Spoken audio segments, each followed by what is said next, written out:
भाई Krishna Gopal ji, doctor DP Singh ji, सबके नाम लेके क्या करूं, आदरणीय डॉक्टर सक्सेना साहब, आगरा यूनिवर्सिटी एलुमनाई एसोसिएशन के मेरे जागृत मित्रों, जब उत्तर प्रदेश की बात आती है तो एक दो लाइनें याद आती हैं धूमिल की। भाषा में भदेश हूँ, इतना कायर हूँ कि उत्तर प्रदेश हूँ। और ये धूमिल को लिखना क्यों पड़ा होगा? ये कायरता आई कहाँ से? जिस सूबे से कभी स्वतंत्रता की अलख जगी थी, वहाँ ये कायरता कहाँ से आ गई? 1857 से 1977 के बीच में ये कायरता का आलम आया किधर से? और जब भी सोचता हूँ तो मुझे लगता है कि उसमें कुछ हमारी पढ़ाई लिखाई का भी योगदान है, हमारे जो शिक्षा संस्थान थे उनका भी योगदान है। और आज के जो हालात हैं, मैं दो उदाहरण देना चाहूँगा। एक उदाहरण तो लाइव होगा, पत्रकार हूँ तो थोड़ा लाइव का आजकल ज़माना है, और एक उदाहरण थोड़ा पुराना है। मेरे पास 5-6 साल पहले एक लड़का आया कन्नौज का। उसने साहब आपको ड्राइवर की ज़रूरत है? कि हाँ।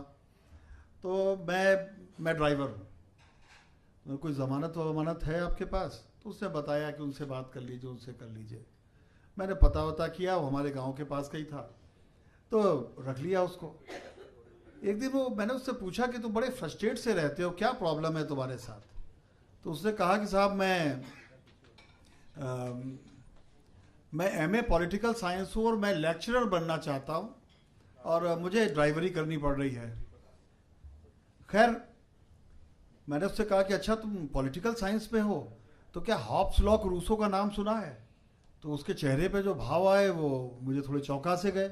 मैंने यार तुम लेक्चरर होना चाहते हो, थोड़ा सा पढ़ लिख लो, कैसे होगे लेक्चरर? बोले साहब समय आएगा सब हो जाएगा, बस आप मुझे थोड़े से पैसे दे देना, मैं दे देंगे तुम्हें पैसे। उस समय मायावती हुकूमत कर रही थी।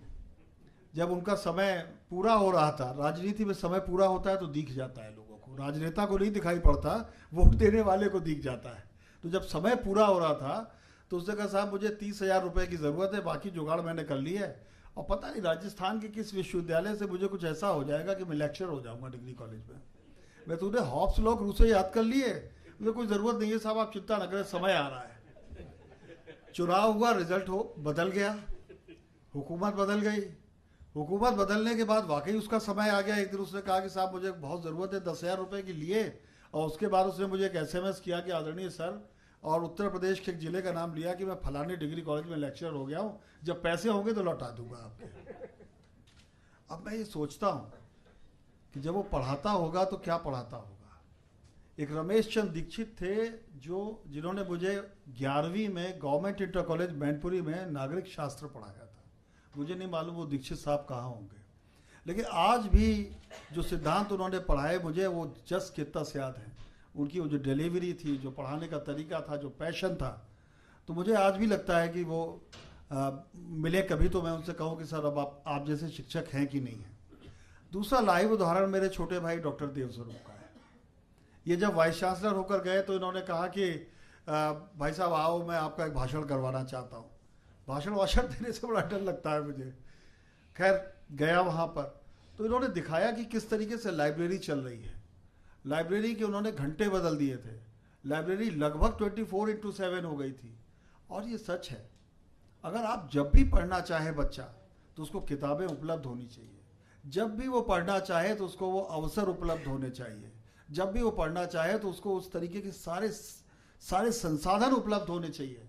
और एक वाइस चांसलर का इसके अलावा क्या कर्तव्य हो सकता है कि वो पढ़ने का माहौल पैदा करे। तो जब मैं गया तो मैं बड़ा प्रभावित हो गया, लौटा इनके यहाँ से, और मैंने कहा यार मैं आऊँगा और दोबारा आऊँगा और एक आर्टिकल भी लिखूँगा। मैं नेता नहीं हूँ लेकिन मैं भूल गया लिखना फिर और मुझे लगा कि अभी इनको बहुत काम करना है, तो हो सकता है कुछ और ऐसे काम करें। बाद में इनको छोड़ना पड़ा, और जब इन्होंने छोड़ा तो बहुत अच्छे हालात नहीं थे। तो मैं एक अखबार नवीस होने के नाते मुझे ऐसा लगता है कि भारत की शिक्षा ऐसी है, शिक्षा और शिक्षाविद जैसे एक फुटबॉल हो, कि एक आदमी आया, उसे अपने तरह से किक लगाई, दूसरे पाले में गई, उसने फिर किक लगाई। और यहाँ जैसे मेरे ड्राइवर ने कहा था साहब जब समय आएगा तो सब ठीक हो जाएगा।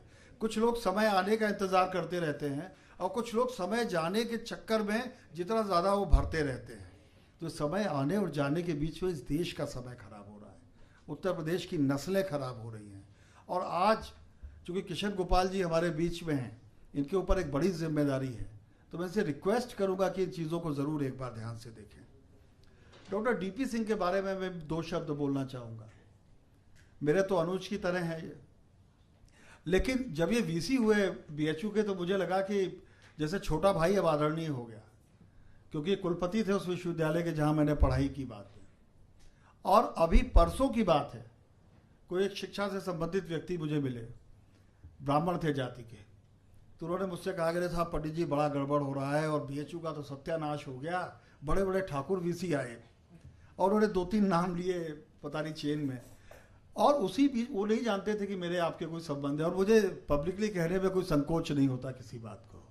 तो उन्होंने कहा वो डॉक्टर डीपी सिंह आए थे, वो बैलेंस करके चले थे, लेकिन फलाने फलाने।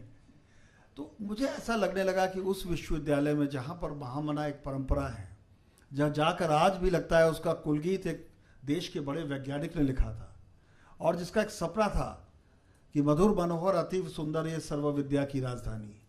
वहाँ वाइस चांसलर जो हैं जाकर अगर कोई जाति का एजेंडा चलाते हैं तो वाइस चांसलर चुनाव लड़ने के लिए नहीं जाते कि वो जातिवाद करते हैं, वो क्यों करते हैं ऐसा मेरी समझ में नहीं आता। और इससे मुक्त कराना शायद हमारी आपकी सबकी जिम्मेदारी है।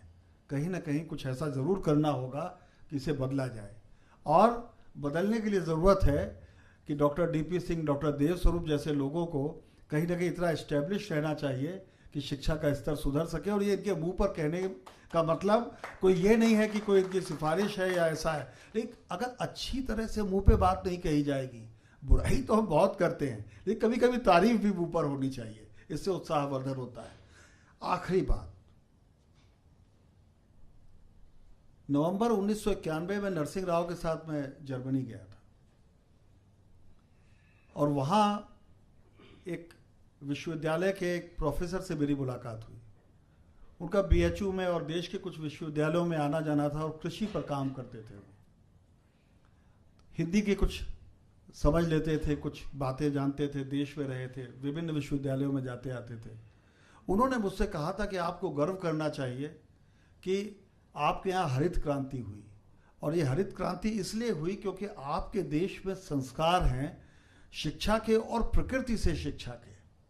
हमारी जो कहावतें थी, हमारी जो बहुत सी चीज़ें थी, वो ऐसा लगता था जैसे कि हम स्वतः एक ज्ञान लेते चलते हैं। आज वक्त बदलने के साथ वो बदल गया है, और मुझे तो अब शब्द बोलने से भी डरता हूँ। मैं अगर प्रगतिशील बोलूँ तो उसका एक अर्थ होगा, भारतीयता बोलूँ तो उसका दूसरा अर्थ होगा, लेकिन मैं करूँ क्या? मैं भारतीय भी हूँ, प्रगति भी चाहता हूँ, और इसी देश में रहना चाहता हूँ। तो आज जो यहाँ पर लोग बैठे हैं वो कम से कम इस बात को ज़रूर सोचें कि इस देश की अपनी रवायतें हैं, अपनी परंपराएं हैं, इस देश की अपनी कुछ खूबियां हैं, वो शिक्षा से ख़त्म ना हो जाए।